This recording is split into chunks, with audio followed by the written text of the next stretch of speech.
guardando ali aquele cruzeiro de 1942, e um dia ele me chamou na mesa lá da cozinha e me apresentou. Quando eu olhei aquilo, estava tudo desorganizado, mas bem guardado. Eu olhei e falei, gente, isso aqui tem uma lógica. Se eu colocar aqui, eu consigo colocar de 1, a de 2, a de 5, a de 10. E a partir daí eu comecei a colocar aquilo num álbum, eu comecei a organizar aquela coleção. E aí nós pulamos do nível de ajuntadores para o nível de colecionadores. E aí quando você está colecionando, é aquele bichinho, né? Você tem lá de 1, a de 2, a de 5, a de 20, mas faltou de 10. Aí você já começa a ficar inquieto para correr atrás da de 10, você quer ter a de 10, você quer completar. Aí você sente que você virou a chave do ajuntador para o colecionador. De repente a coleção já estava grande, de repente já tinha bastante coisa. Eu particularmente gosto muito de cédulas, mais do que de moedas inclusive. E a coleção já vinha chegando de um tamanho grande, quando eu comecei a perceber que existiam variações nessas peças. Quando eu comecei a perceber que existiam chancelas, assinaturas diferentes naquelas cédulas. E eu comecei a estudar o que era chancela. Eu comecei a perguntar por que algumas vinham autografadas, por que umas eram produzidas nos Estados Unidos, outras na Inglaterra, quando isso começou a ser produzido no Brasil. E aí o bichinho vai entrando dentro da maçã quando você vê já saiu do outro lado. E isso acontece com todo mundo que coleciona, todo mundo que desperta para o colecionismo acaba um dia chegando nesse ponto. E foi onde eu me deparei com a ciência que estuda o dinheiro. A numismática é uma ciência, assim como geografia e história, é uma ciência que estuda o dinheiro. E dessa numismática nós temos uma obra ainda, nós estamos engatinhando ainda quando a gente fala em obras. Nós tivemos grandes referências históricas no início do século XX, que compilaram aquilo que eles tinham enxergado dentro daquela época.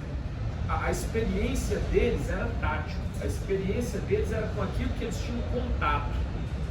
Então eles pegaram aquilo, organizaram em forma de literatura, e essa é a obra que passou o século.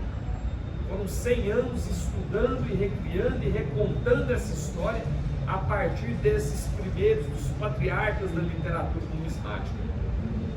Quando de repente alguns colecionadores, numismatas, começaram a se reunir, estudar e fizeram uma obra que hoje é a referência de obra dentro do contexto numismático da numária brasileira, chama-se Editora Bentes.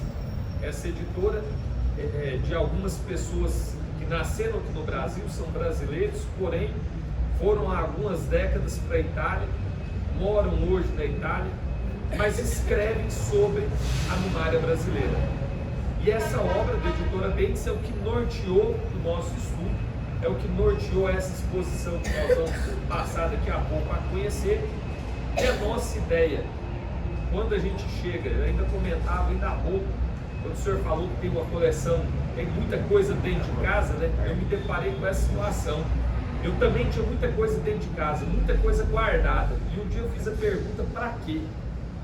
O tempo passa, a gente fica velho, o dia que a gente morre, a primeira coisa que o cônjuge da gente faz é pegar aquilo ali e falar, graças a Deus, agora eu desocupo esse quarto, essa gaveta, esse lugar aqui.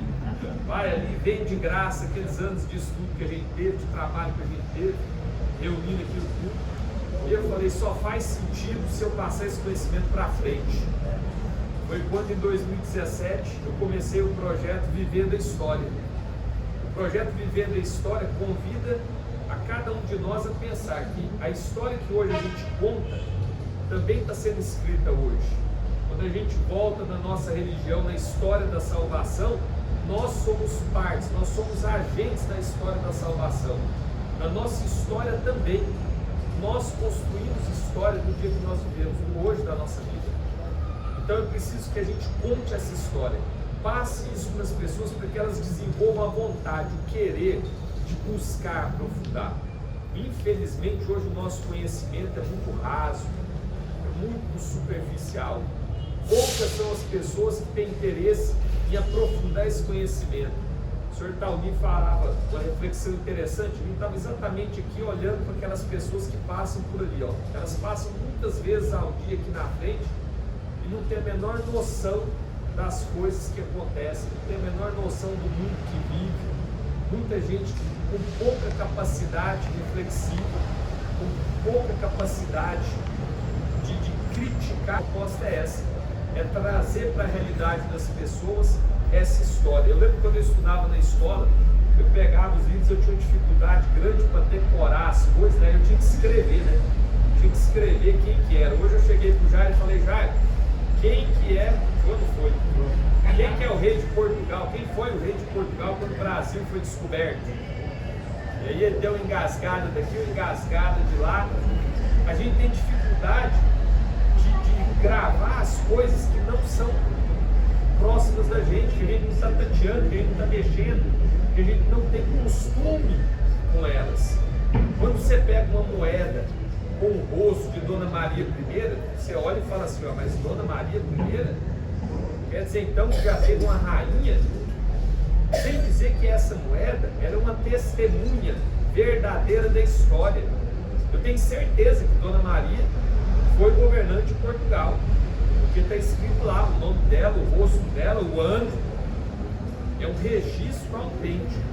Isso é algo que para quem é da área da história, e aí o Ramiro vai me corrigir se eu estiver errado, é muito importante, porque existem muitas fontes falsas de informação. Coisas que, por exemplo, daqui 100 anos vão ler sobre esse governo que hoje governa esse país, dizendo que foi um golpe que aconteceu há algum tempo, dizendo que o governo era assim, era assado. Normalmente a história é contada por quem ganha. Quem perde dificilmente tem condição de contar a história. Olha o que aconteceu na Segunda Guerra, olha o que aconteceu na Primeira Guerra, olha o que aconteceu com a proclamação da República. A história que nós conhecemos é a história de quem venceu. Quem venceu conta a história como gosta. A moeda, ela não deixa o cara mentir. A moeda, ela está lá. Quando Jesus falou, que cara que está escrito aí? Quem que é esse que está representando aí? Ah, aqui é o rosto do imperador. Pois é, aquele ali era o imperador do tempo. A gente tem a moeda. Eu tenho certeza que ele era imperador romano. Eu consigo ver o rosto dele, o nome dele. Eu não tenho dúvida disso. É diferente da história que muitas vezes é contada com vieses, com lados, por aquele que ganha, ideologias. Então hoje, primeiramente, eu gostaria de agradecer a cada um que tirou esse momento para estar aqui conosco, para que a gente possa estar batendo papo, falando um pouquinho sobre essa proposta de trabalho nossa. Esse local, a estação ferroviária, é uma luta. Quem conhece o Jairo sabe quanto ele já lutou para estar aqui. É um local onde a gente planeja muita coisa, né? Ele tem muito significado, a chegada, a saída, o transporte, a construção, o início das coisas passando por aqui. A gente fica pensando no museu da história ferroviária, dos imigrantes, dos deslocados, tanta coisa bacana que pode ser construída aqui. Infelizmente hoje a gente não tem esse apoio como gostaríamos e precisamos, mas a gente tem boa vontade de fazer as coisas. O que vocês vão ver aqui hoje foi construído a partir da boa vontade